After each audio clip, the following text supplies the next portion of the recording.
So a pleasant evening to each and everyone, especially to our instructors, Sir Arvin Marasim. So my topic is all about the marine pollution. So first, let's talk about what is marine environment. So marine environment is the earth, ocean, or the seas, covering about the 75% of the planet. It is the critical global life system defined by the saltwater ecosystem that regulate climate, produce biodiversity. So it means the our marine environment is the nasa tubig. So for example, atong oceans.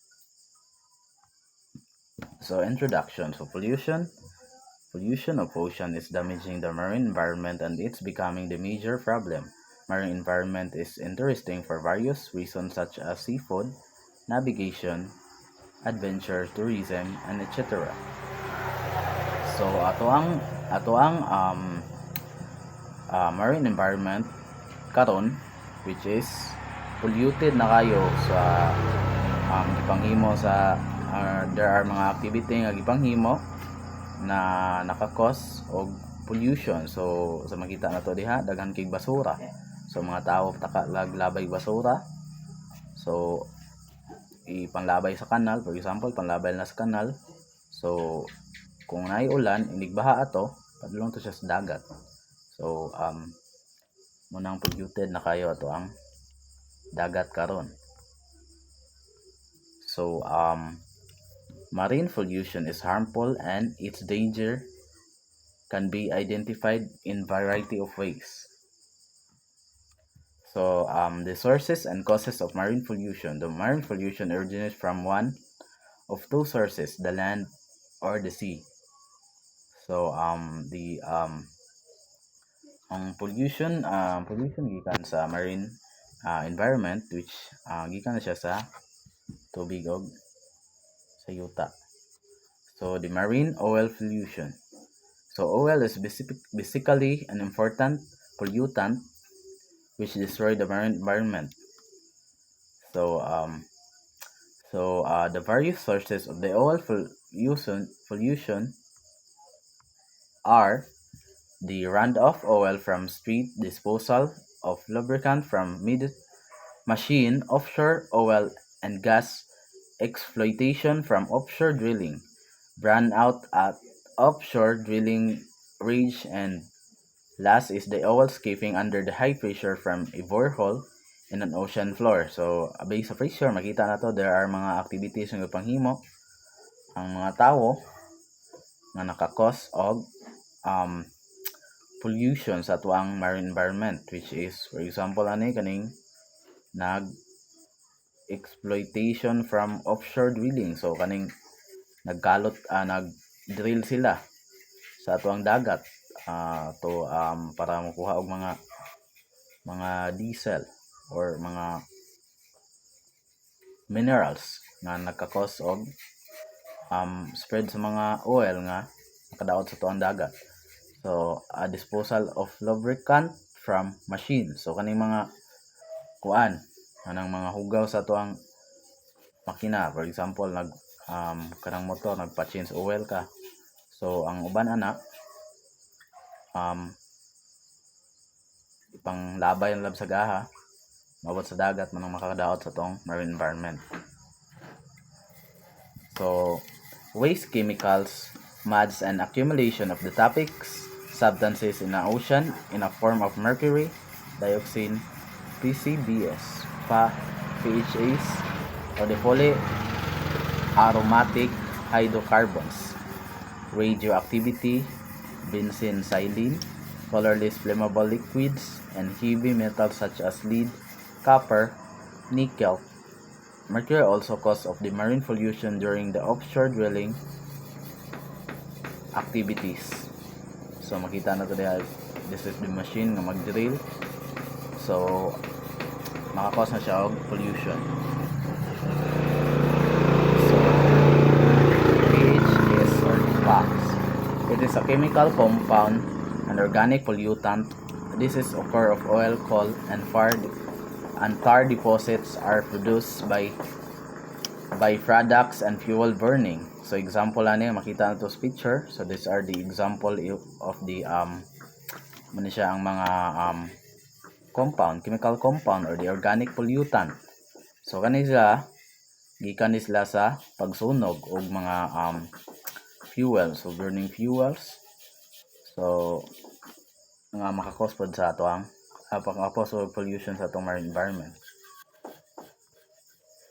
So the other sources from land. So the major sources of marine pollution originating from land vary from the country to country.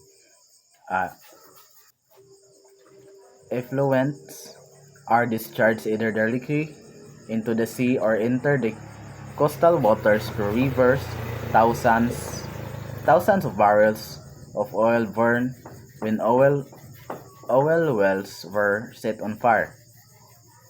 Tankers accident on the land carry oil is nearby stream or canals and cause marine pollution due to the burning of oil smoke.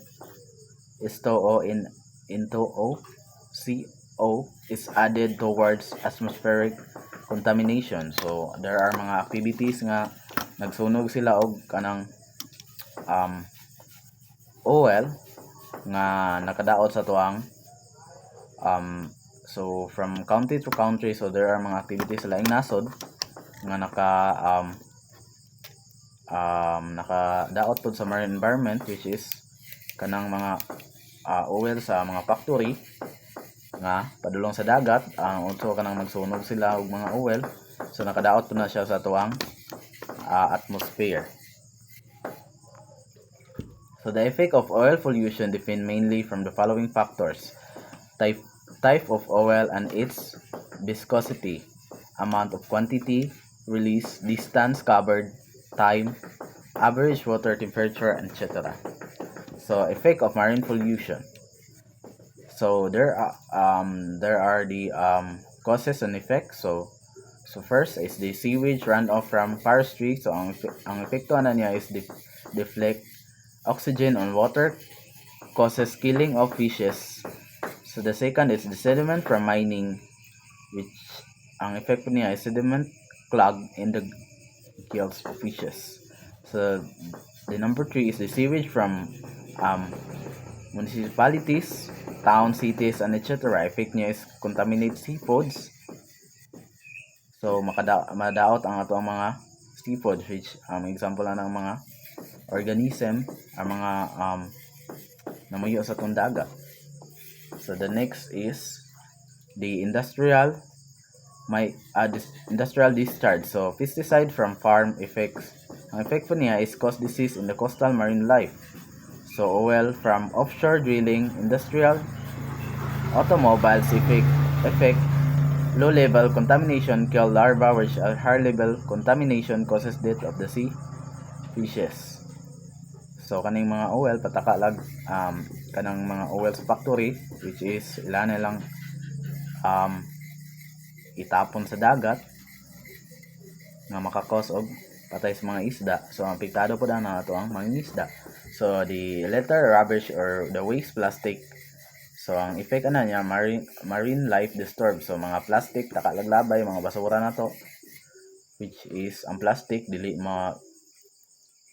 pila ka mga years malabay, di gina sila dugay gina sila mahilis. So remain gina sila sa tubig unang ako sila og marine life disturbed. So this is the marine pollution prevent and control measure of the marine pollution. So the following are the some of the control measures from marine pollution. So the first is the improving systems sewage disposal facilities.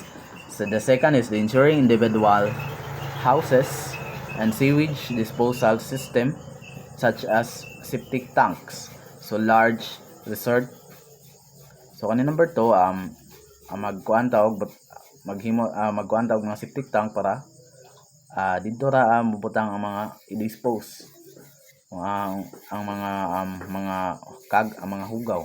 So the 3 is the large resort should use and manage their own package treatment plant. So number 4 is marine planning and manage should be considered as a process such as the land-sea interaction, interdisciplinary cooperation, participating of public and private sector organization, balance between production and development public participation. So the number 5 is the oil tankers are doubled hulled, 2 layers bottom to reduce the chance of the oil leakage. So recycling the facilities for use oil. So this is the prevention and control. So kaning mga activity ha mo ni sila ang makatabang para makontrol nato ang atoang mga activities nga makadaot sa tuang marine environment. So mo ni sila ang to help us